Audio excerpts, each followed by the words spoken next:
Welcome to our August webinar as part of our 2025 Resilience by Design learning series.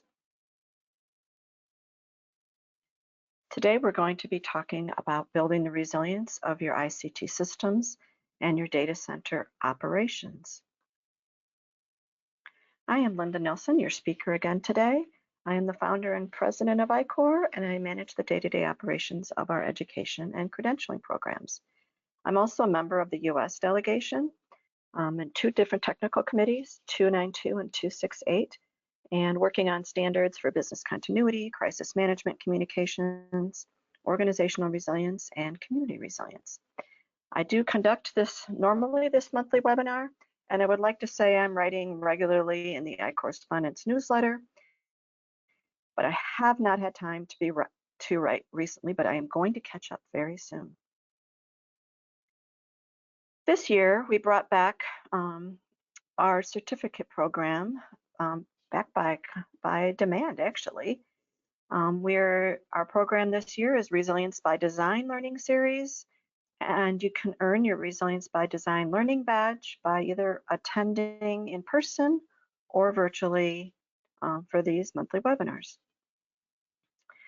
This year, when we're looking at Resilience by Design, we decided to focus on more the operations side of things, or you might want to call it operational resilience.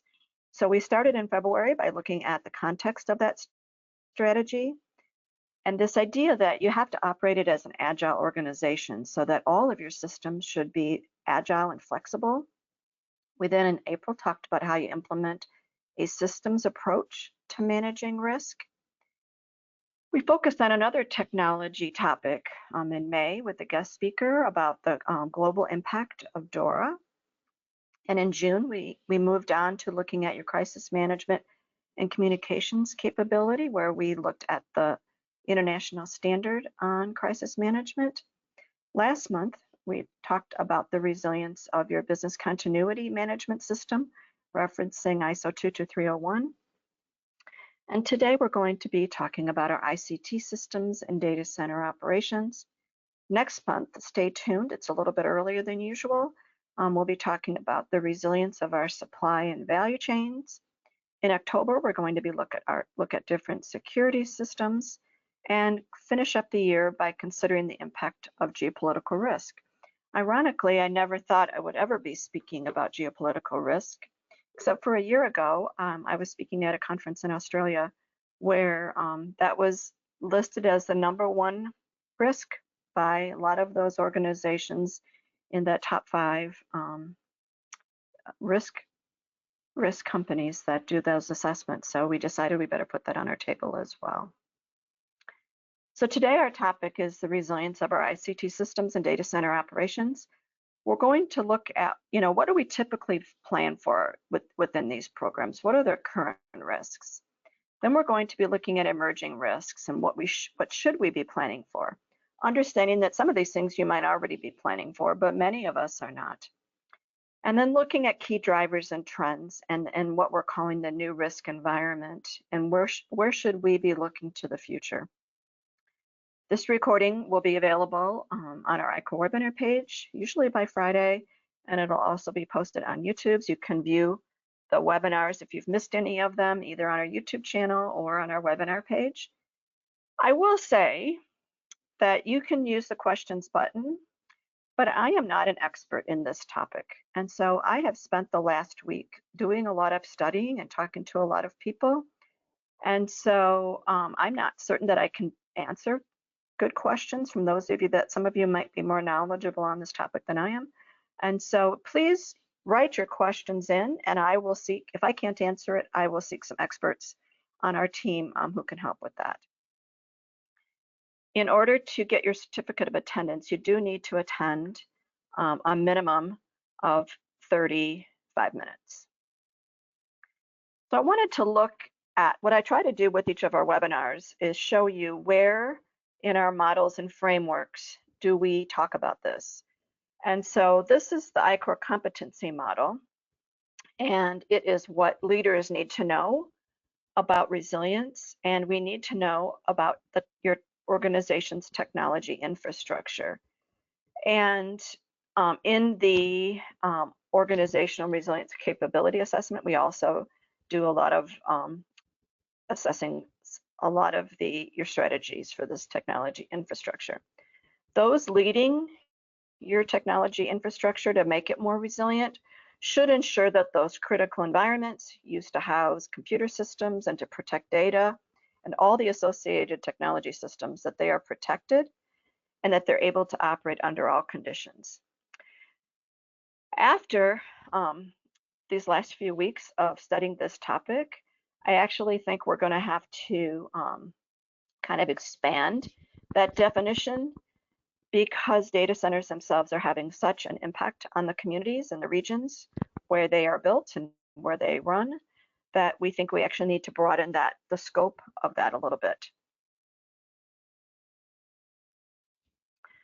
So let's get started on some of the risks that we face today.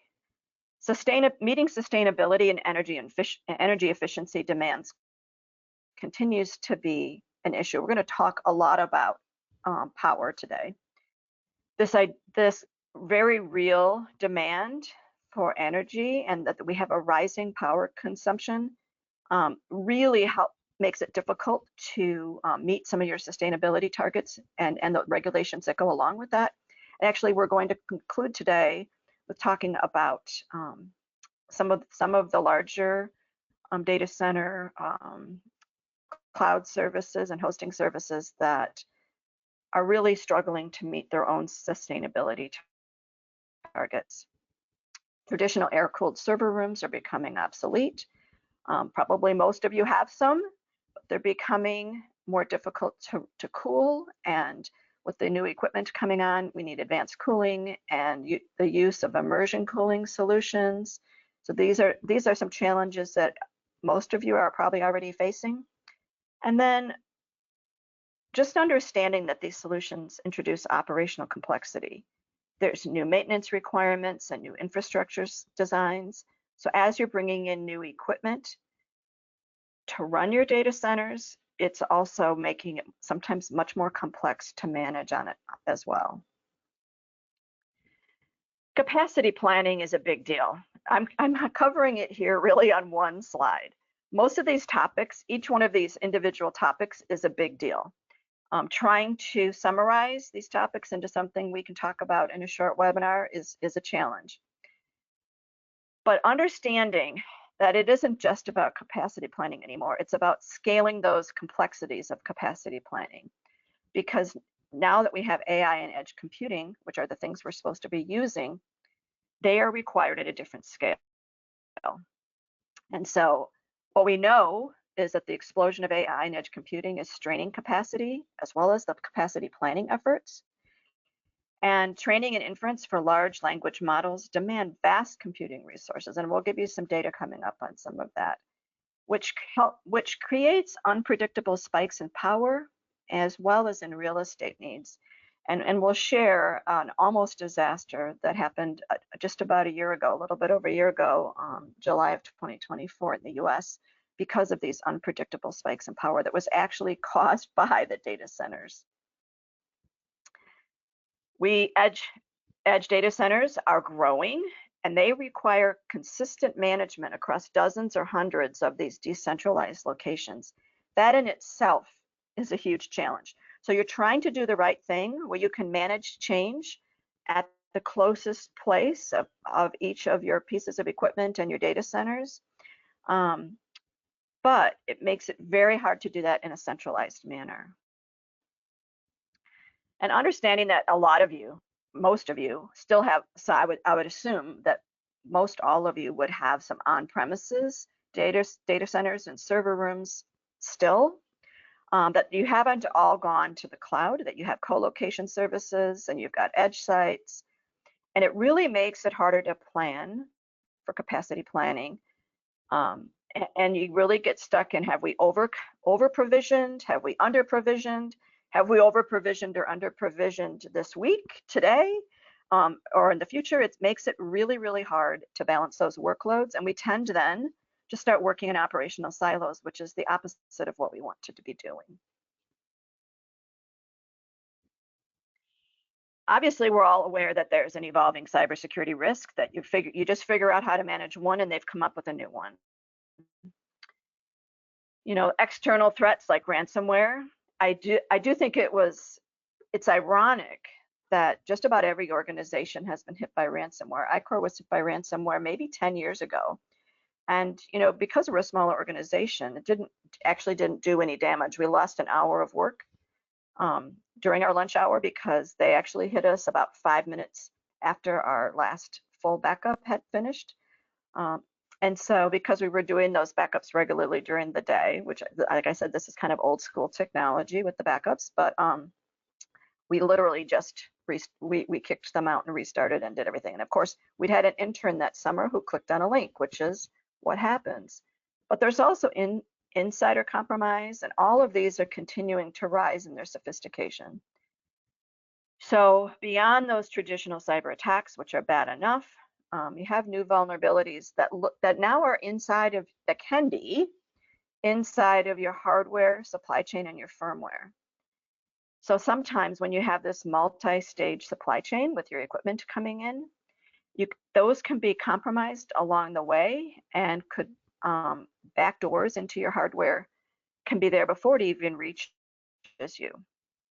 So the recommendation is to implement zero trust security, where nothing inside or outside the network is trusted by default. And this is really, really important, but it's complex. And so when you have hybrid infrastructure sprawling across the cloud, colo, and edge, it really complicates things. And so just understanding that these are the challenges most of you are facing today. We also see a real talent shortage and emerging skills gaps. When we go to conferences like Data Center World, we actually see fewer and fewer people going, and we ask them about this, and they say, we are operating on a shoestring. We have fewer people than we've ever had. And in fact, I had one gentleman from a very large data center share that, and they'd been through all of ICOR's data center courses, and he shared that, you know, at this point, we used to have all of these hiring requirements for people working in our data centers and our server rooms. He goes, now we're looking for somebody who was willing to learn and will come to work every day and be easy to work with, and we'll train them for everything else that they need. So as data centers become more and more complex, combined with a talent shortage, we've got these skills gaps that exist and that your local data center personnel need to manage. This is industry-wide, by the way. It isn't just in the United States. Getting skilled people who are in the data center engineering that understand advanced energy systems and cybersecurity is a difficult thing to do. What we're seeing is many of these experienced technicians are retiring, and they're not being replaced because we don't have the people in the pipeline ready to do that. And some of the more experienced technicians have really had to learn on the job as they've gone through this in time because of all the changes that have happened along the way. I just laughed because my husband used to manage a server room. It was one of those big IBMs that took up a whole floor of their building. It was one big, I don't even know what it was called anymore, but this one big piece of equipment that eventually became, you know, a whole data center on its own with the new equipment. But, you know, just in the last, I'll say 25 years, 20 years, 10 years, the changes that are in place are so huge that it really makes it difficult to close those skills gaps. And this lack of personnel actually becomes a risk, because your existing staff is under pressure and they're just trying to get things done and put out the fires. They're not able to be innovative or respond to emerging threats because they just don't have time. When we used to teach at Norwich University a business continuity class, we had a question in the exam about you did a test on your data center, and you were you know, doing a shutdown and a restart and bringing everything back on board. And there was several people, data center personnel in the room, who weren't following the SOPs. And the question on the table was, well, this is an exercise. You're testing your equipment, but you're also exercising your people. So do you require them to follow the SOPs and understand that the excuse that they used was the SOPs were they weren't updated and that they wouldn't work. And so the question became, do we let them move ahead with this exercise using the knowledge that was in their heads, or do we make them stop and fail to give the to demonstrate how much that these staff people need time to update the SOPs? And literally it's 50-50. We had so many arguments for and against what to do. I don't think there's an easy answer to that. But understanding when you're not fully staffed, you are putting your organization is at risk. And then there's the cloud, or we'll call it the cloud environment. You've got all sorts of clouds, and maybe there's still some of you that aren't using the cloud, but I would assume that most companies are using it in some way, whether they're fully using it for their data center.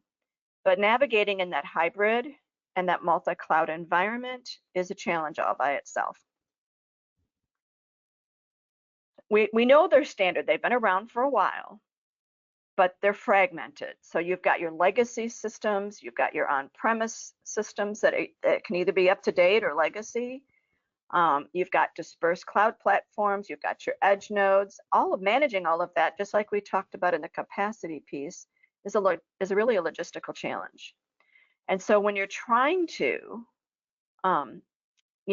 have a seamless workload migration, where you're trying to monitor your performance and optimize everything that you're paying for, it requires robust integrations and centralized management.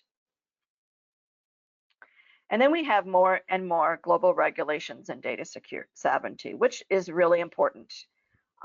We really need them, but the data laws are multiplying. So we have the DORA one we talked about, we have the GDPR, there's the PIPL in China, we've got, depending on where you are in the United States, there's all sorts of different primary mandates. And this requires data center managers to really juggle an increasingly tangled web of regulations.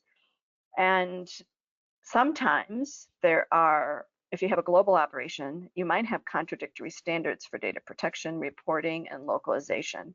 So the knowledge of how to do that is also a big deal.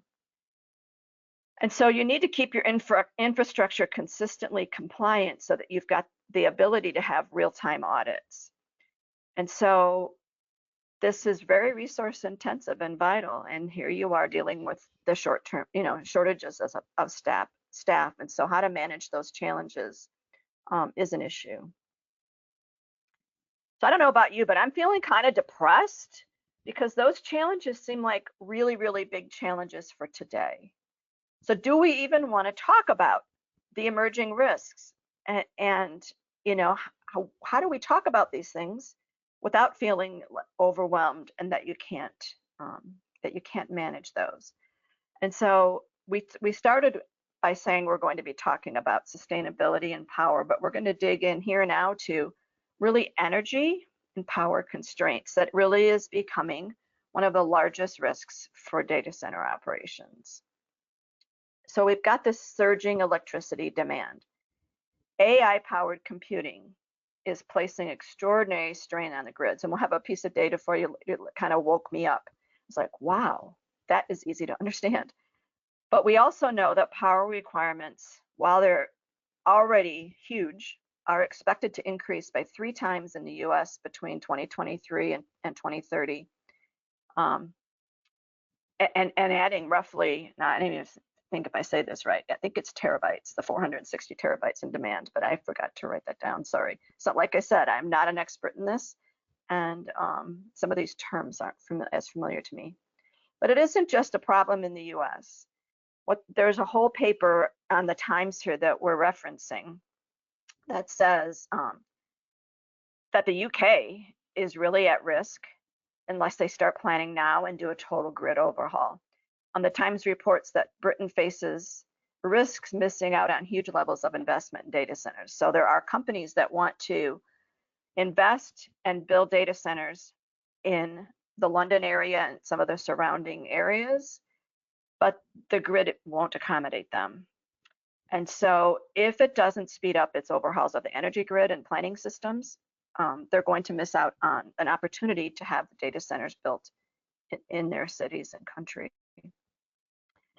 Understanding that just like in the US, the UK's energy grid is already under pressure just with its current electricity demand. And so when you look at the designing capacity of the nation's electricity network, it is still basically evolving around coal-fired assets. And this has meant that it's failed to keep pace with the rapid expansion of renewables. We're not going to talk a lot today about renewables. Actually, we're going to talk a lot about the risks and the problems, and we're not going to give you very many solutions, which is not usually how I like to do things. But I think just being aware of the risks is a big enough scope for this webinar today. So let's dig down into this. We talked about, the need for data centers and the growth that it has, but it's expected, this is from CNET, that the need for data centers just in the US is expected to increase by 9% each year until at least 2030. And that by 2035, the electricity demand by data centers in the US is expected to double compared to today, and that is in 2025. This was a study done, I believe, in July of 2025. So when you look at the International Energy Agency, they've also reported that the US accounted for the largest share of global data center electricity consumption in 2024. 45% of the global data center electricity consumption is happening in the US, which really means that the US needs to have itself together. I could say that in a little different way, but if you're responsible for almost half of the electricity consumption, you should be doing that in an environmentally friendly way. But this itself, already the growth, just as it is in 2025, is rapidly increasing the stress on the US energy grid as well. It's not just the UK. And what it says is that the strain is causing a lower system stability. And the North American Electric Reliability Organizations, in their 2025 State of Reliability report, you might want to take a look at this. Years ago, when I was a consultant, we did a lot of work with utilities in the United States, and we had to be very familiar with what was called the NERC and the FERC.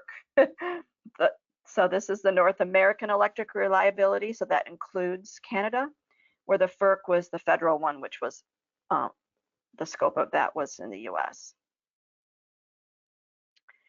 So as an outcome of all this, we're going to see an increase in electricity rates.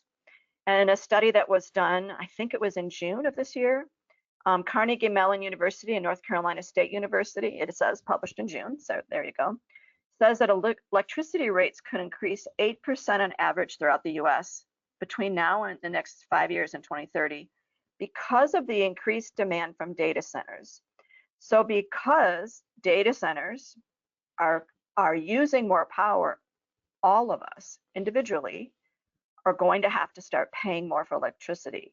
But for sure, data center fees and their costs are going to go up because they are using that electricity. They also say that electricity rates in Northern Virginia, we'll talk about that data center alley, could jump by more than 25%.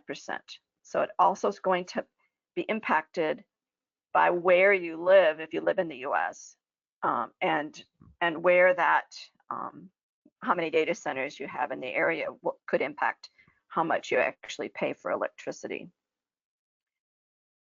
So we're talking about lack of power supply and the issues with the power grid. So let's dig into that just a little bit more.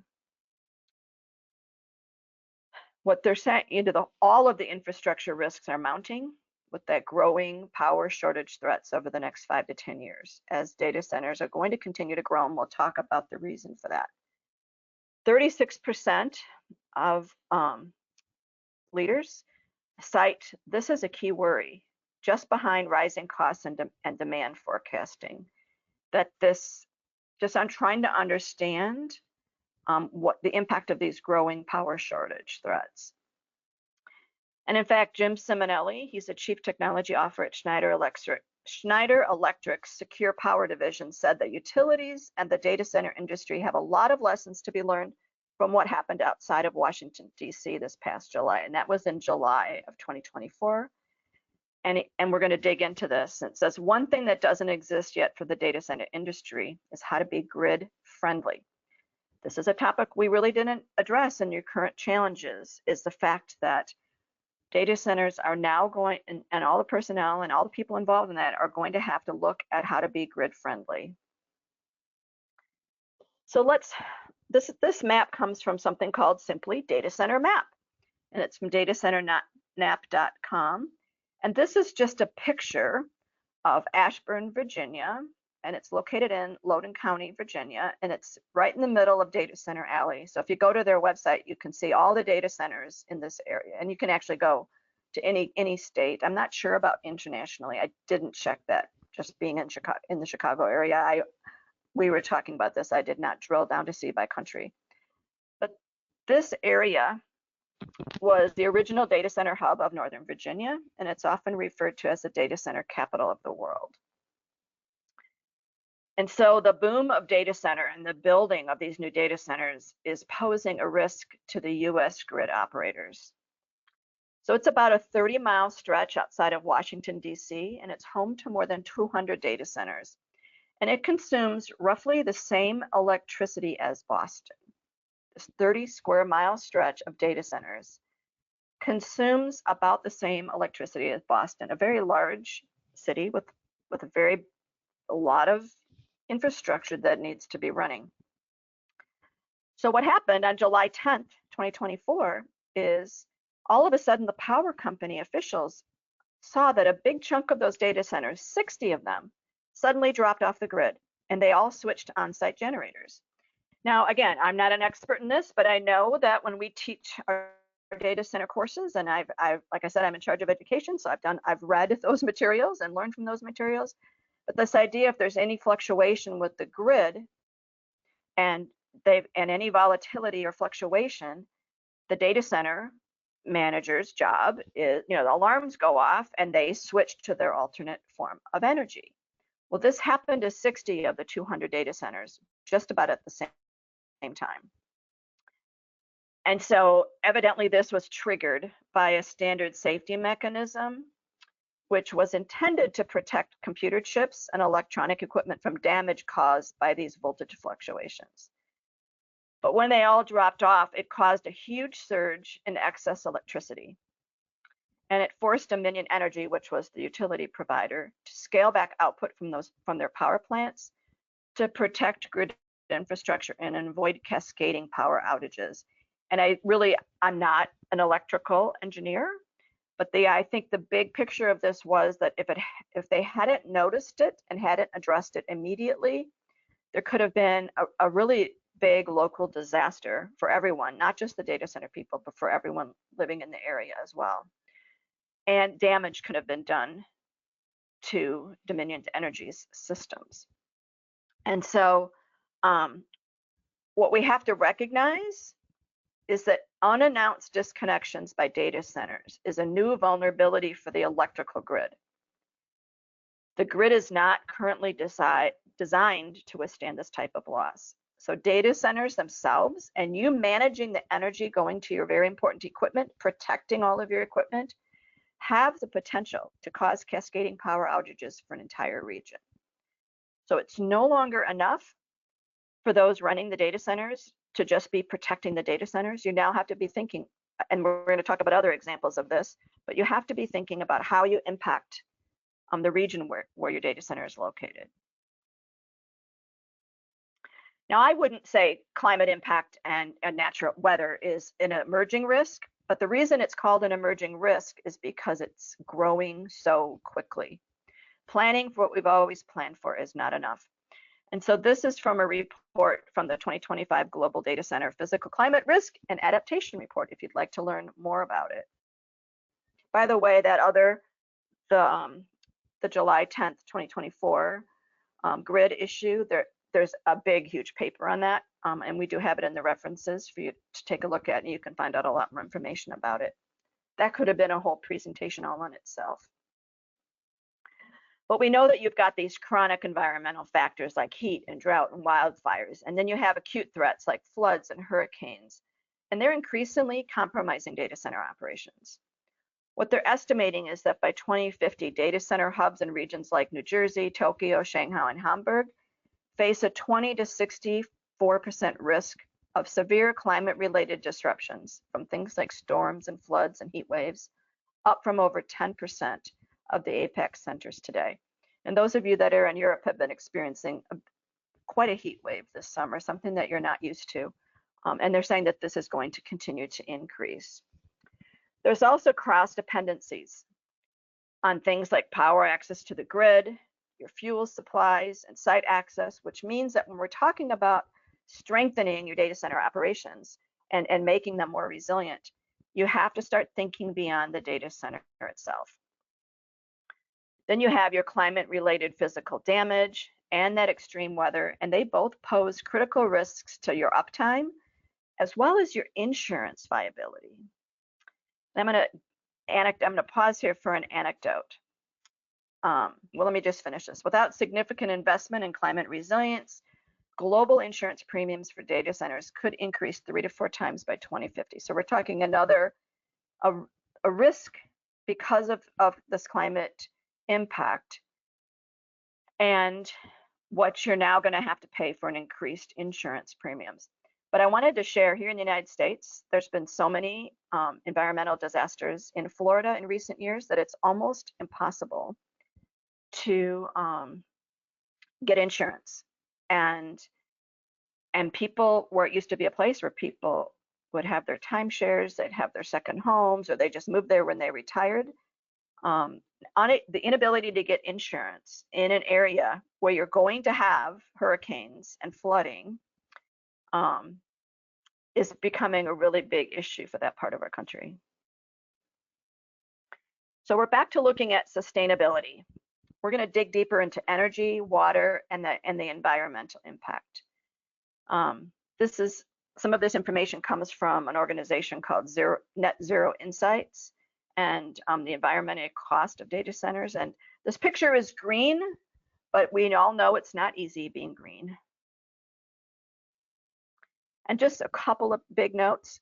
Evaporative cooling systems was the way of the world. I'm assuming they're still used a lot, but they consume a lot of water.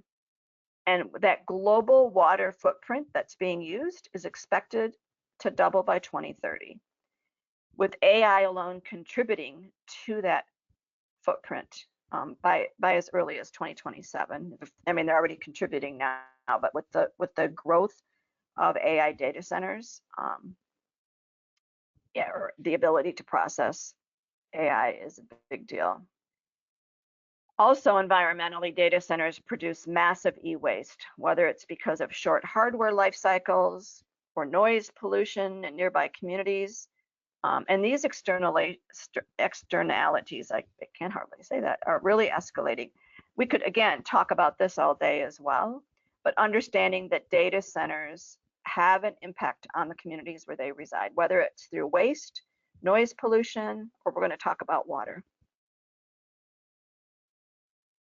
Also understanding that energy demand increases greenhouse gas emissions. And there's a really interesting paper that's written, I don't remember which university it's from, it's called that arxiv.org is where the paper is published. But like we just shared, the UK is still using mostly gas-powered energy versus some of the other greener options. The US is a forerunner for green. Under the current administration, though, a lot of that's being shut down. So your guess is as good as mine about how that's going to impact the data center industry, which is, expected to grow and do all these great things, but they need to be able to produce environmentally friendly power instead of polluting the area. In a recent study that was done by this arxiv paper done by a university, it's estimated they examined 2,132 data centers operating across the United States and representing 78% of all the facilities. And they did this between September of 2023 and August of 2024. And they found that these data centers accounted for over 4% of the total US electricity consumption, total. And more than half of that electricity was still being sourced from fossil fuels. So when I said that the US is in the forefront, they've still got a long ways to go. And this itself contributed to more than 105 million tons of CO2 emissions, representing over 2% of the total US emissions back in 2023. When we talk about trying to be, you know, have sustainability efforts and goals and all of these things, Google's 2025 environmental report actually showed a 51% increase in carbon emissions in 2024 compared with 2019. Obviously, they've grown. But this was with the implementation of all their sustainability efforts, they still had a 51% increase in their carbon emissions. So this is a topic that's going to continue to need more of our attention. We also have electronic and toxic waste. This is just a picture, but the idea here is that we have landfills and landfills and landfills of our electronic and toxic waste. I'm frustrated, even in my own home, when my children have moved out, they've left their obsolete electronics and expected me to dispose of them. And that's just one family. So we know that we're not supposed to dispose of electronic waste in our garbage, depending on what country you're in, or even what region of the world you're in. How you manage that waste is different, but we know they have to go to different places than our normal refuse goes. But where does it go? And we know it goes to countries that are not necessarily managing it well, but as long as we can't see it, we think it's fine. But we also know that there's thousands of components in data centers, and they all have varied life cycles. While servers and batteries and networking equipment typically require replacement every 3 to 5 years, infrastructure such as air conditioning systems and generators might last over a decade. But there's a lot of electronics that are being replaced a lot quicker than that. And some of the issue is that we've got short upgrade cycles, especially when you're in these high performance facilities. Even back in 2020, 42% of IT managers reported replacing their servers every 2 to 3 years versus 3 to 5 years. And given the scale of global data centers, these e-waste volumes are just staggering. I wanted to thank CNET for this little video. They have it on the page of the article the paper that we're referencing here. It's kind of fun to look at. But essentially, we're now moving into talking about AI a little bit more and the impact that AI is having on our data centers and our need for power. Essentially, AI data centers are coming for your land, they're coming for your water, and they're coming for your power. This is the piece of data here that kind of staggered me. And it made me think, wow, maybe I should stop my ChatGPT queries. They say a single query uses 10 times more energy than a standard Google search. But I don't know if I'll be able to stop making those queries because they're very helpful. And so understanding that an AI data center, just a typical one, can often require more energy than a lot of small towns. A Cornell University study estimates that AI demand alone could require 4.2 to 6.6 billion cubic meters of fresh water annually by 2027. And this is roughly half of the UK's yearly usage for everyone. I know we talk about the scarcity of water, but it is really a big deal. Power is important, but we can't live without water. And we know that when data centers consume water, a significant amount evaporates during that cooling process. And then there is a process, for the remaining water, which is often polluted, is put into the city's wastewater system. So data centers have an impact on your water infrastructure no matter where you are. And if you're sitting in a place that doesn't have a lot of water to begin with, it makes it even more difficult. So we have to find other ways to cool data centers than just water. But that is still the most common way that we do it today.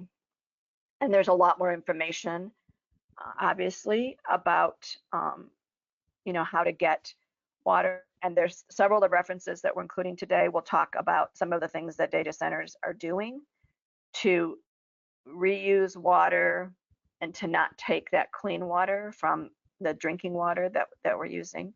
But that is more unusual than traditional. So let's take a look at, this is a part of looking at just, okay, we want to build some data centers.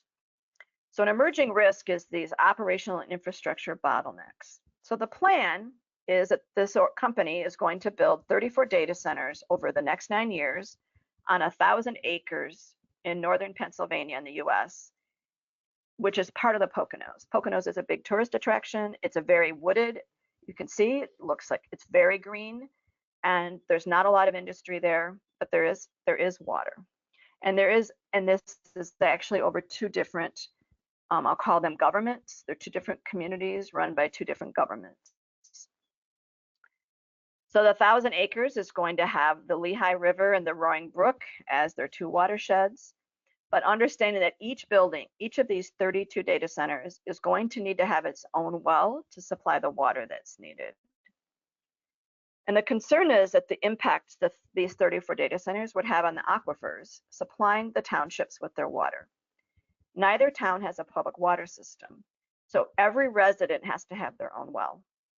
So if there's that kind of demand on the aquifers, what is going to be the impact to the wells of the residents? Just as an example, after construction kicked off on a metadata center in Social Circle, Georgia in the United States, neighbors said their wells began to dry up and they lost their water source. So it is a big deal, it is a big concern, and it is something that that has to be addressed. So now that was an inspiring topic to keep us all feeling good today, we have to consider also, we talked about cybersecurity threats, but there's continuing to be new cybersecurity threats. And the one that we're going to talk about next is called advanced persistent threats.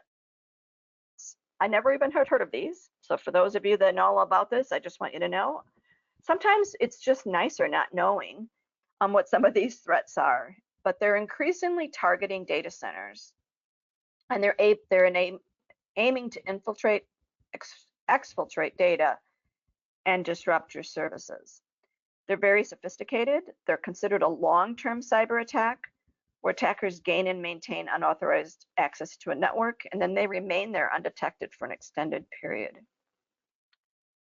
Most often, these attacks are characterized by their stealth, their persistence, and the use of advanced tools and techniques. They're often really, really formally orchestrated, which is kind of different sometimes from the ransomware, which, isn't necessary. It can just be somebody being paid to do this on behalf of someone else. But they're orchestrated by well-funded groups such as nation states or organized crime syndicates. And they have motivations like espionage, sabotage, and financial gain. And again, I won't go into the last 8 months of scariness about all of our data and things potentially being infiltrated here in the US, but it's happening everywhere, and we have to be aware of it, and somebody needs to be managing it. Also, we're seeing, along with AI, we're seeing quantum computing, which is impacting that threat landscape. And so quantum computing itself threatens to disrupt our current encryption methods. So we're going to need quantum resistant cryptography. See, I can barely even say some of these words, and have frameworks that are much more proactive. So we need to be able to break encryptions. We need to be able to enable novel exploit, really not enable, but the fact that these threats coming from quantum computing are enabling these novel exploits, and they're really changing our vulnerability exposure because they're creating new security weaknesses. So we need to identify the potential risk and security challenges posed by these advancements in quantum computing. So just like having the edge, and just like, these different ways that we're doing computing are bringing on new threats and new vulnerabilities as well. So I just, I don't know about you, but an AI bot that looks like a spider kind of creeped me out. I will let you know it does have 10 legs and not 8, so it's not technically a spider, but it looks like a spider to me. And they're called web scraping AI bots, and they're all by themselves causing enormous bandwidth strain. Wikimedia reported that they saw a 50% traffic increase from these bots. And just managing, the bots themselves was causing a disproportionate resource use, which was threatening to actually bring their whole thing down because it was really threatening their platform sustainability, so that it wasn't able to manage people using it. And so when you see your system slowing down, that usually means that there's a problem somewhere. And I guess these AI bots are another fun thing for us to look at. Also, really on a different side, I was going to start this webinar with, kind of what we normally plan for. But on that list, most of everything we've talked about so far, which could have been in one of those categories. But what was not on that list is investment and financial stability risk. So we've talked about how data centers impact the community. We've talked about how their growth and some of those things. But what we haven't talked about is, and we've talked about how much money how much more money it costs to run them, just for power things, for water things. But now their data centers themselves are we have to start thinking about financial stability risk. So when we look at hyperscalers, this was another word I didn't know, but I knew, AWS, and I knew Google, and I knew Microsoft. These are large scale cloud service providers that offer massive computing resources, storage, and networking capabilities that scale their computing power up or down in order to meet fluctuating demands. This is actually really good. We want to be able to do that, but go back to looking at the power grid, which isn't connected with these ups and downs. So we're going to have to go back and consider that. But these alone are expected to invest $750 billion between 2024 and 26. And this is according to the Financial Times. But they believe they're going to need an additional 1.5 trillion from external investors to be able to continue to offer those resources. So when you have this rapid expansion, it raises risks of overcapacity, technology obsolescence, and some shaky returns, and especially if demand moderates. So all these data centers that are estimated to be built, even just in the US in the next 5 years, people are estimating capacity. So we're going back to that capacity issue. And so the risk of overinvestment, of financing pressures, and this idea of uncertain demand can also threaten your financial stability. So in case you weren't feeling bummed out enough, think about the financial stability aspect of it as well. And then we have supply chain risk, which is something really that wasn't a big issue before 2020, before the pandemic, but has become a much bigger issue. And of course, this year, with all the different tariffs from the United States, it's causing even more. So because of this rapid growth, supply chain management itself has moved to the forefront of concerns among data center operators and developers, because they need timely access to the resources they need to build those data centers. And we know that access to chips is a well-known issue. So when I said financial risk was something that we hadn't really talked about in our normal things that you plan for data center risk management, supply chain risk also wasn't there. And so the financial one and the supply chain one has been jumped up significantly as a concern. And so you can have disruption emerge from any component of your supply chain, from your power and cooling systems to networking infrastructure, and even the construction workforce. Example, we talked about lack of people. I happen to have a cabin in a rural community where I'm sitting today, and trying to find people to do plumbing and electricity and contracting for just about anything, you wait forever because there just aren't people available to do it. And so back to that same idea of, depending on where you're building, the lack of people to do that work might be impacting you.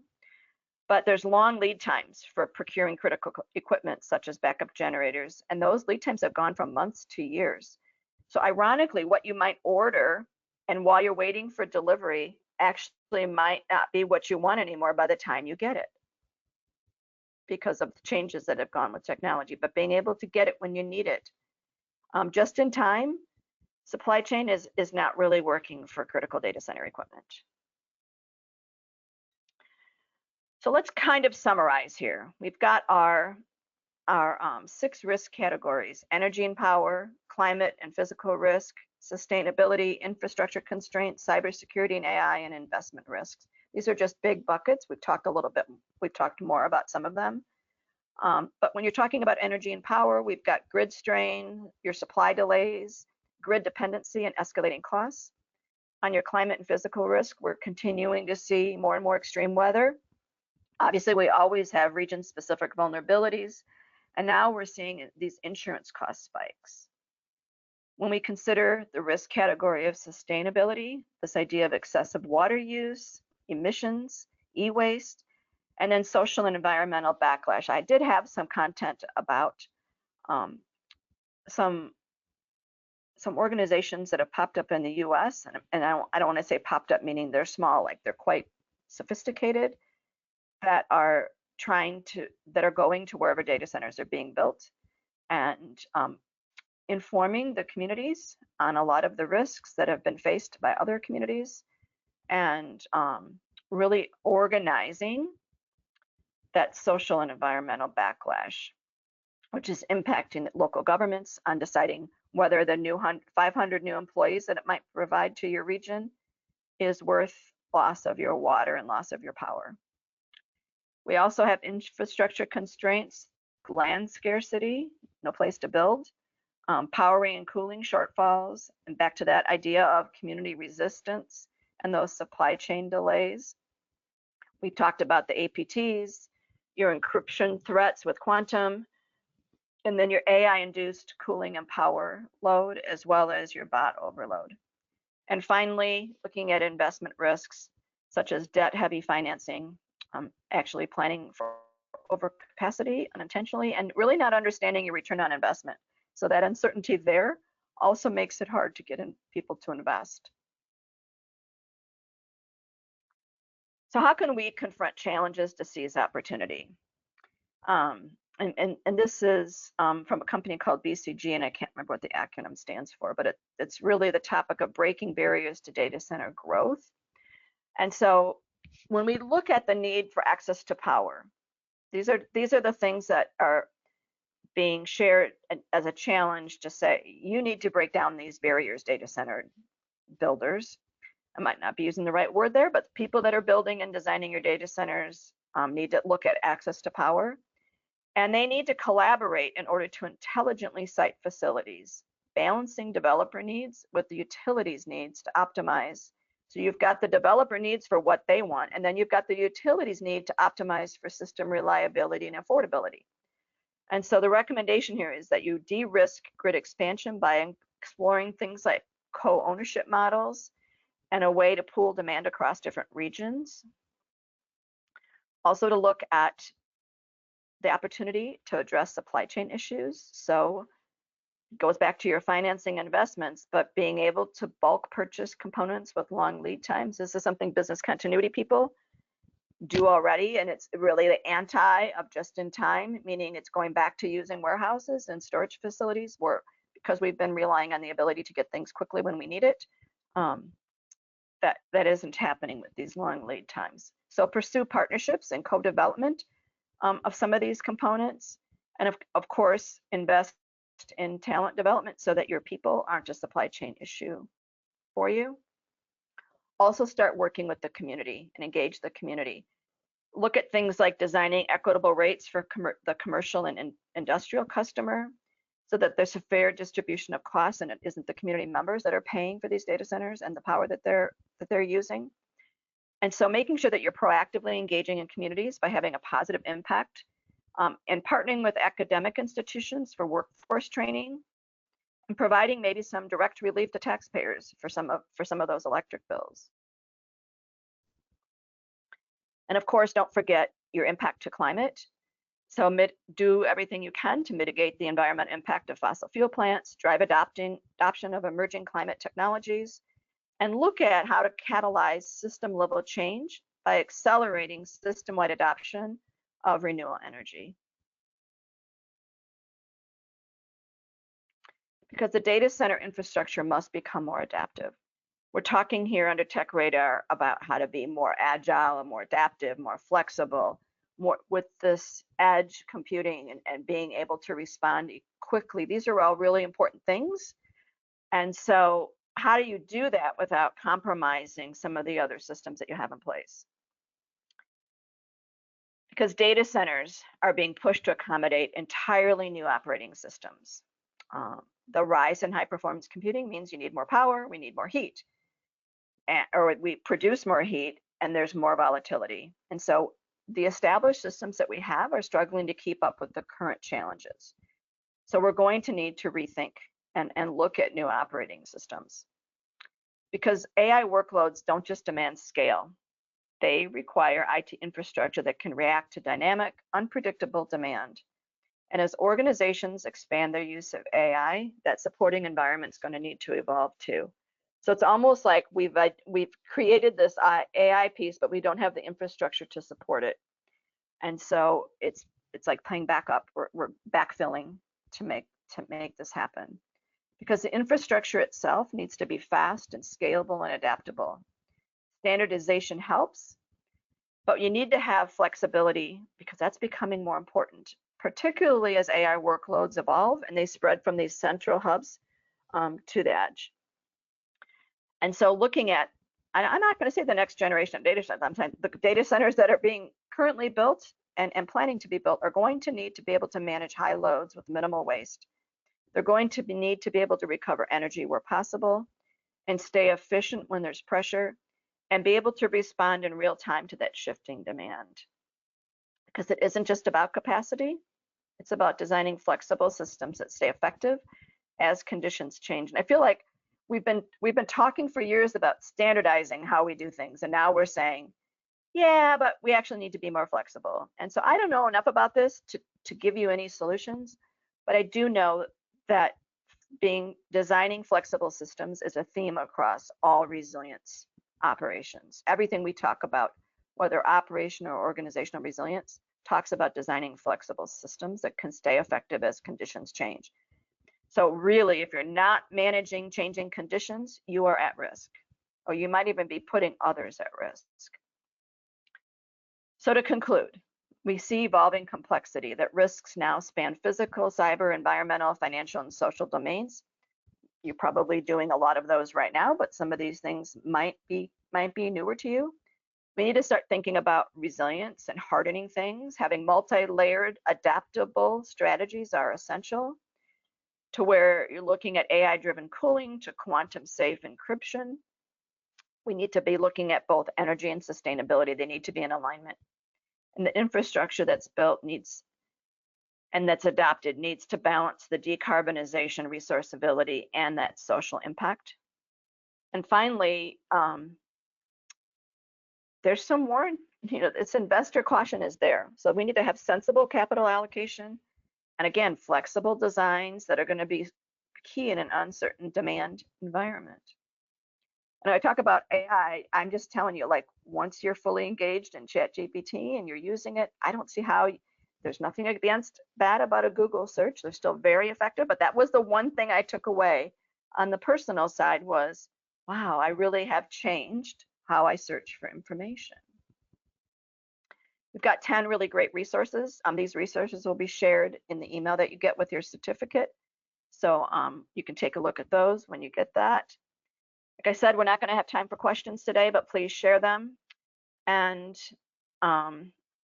gain recognition as a leader in resilience. Actually, I forgot to change out the slide and put our data center courses in here. That's kind of my bad.